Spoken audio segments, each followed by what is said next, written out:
اللهم بلغنا رمضان ولا تدع لنا فيه ذنبا إلا غفرته، ولا هما إلا فرجته، ولا كربا إلا نفسته، ولا ميتا إلا رحمته، ولا مريضا إلا شفيته، ولا دينا إلا قضيته،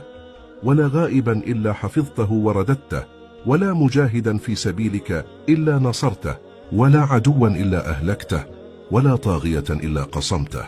ولا ضالا إلا هديته، ولا مظلوما إلا أيدته، ولا ظالما إلا خذلته، ولا عسيرا إلا يسرته، ولا ولدا إلا أصلحته، ولا عيبا إلا سترته،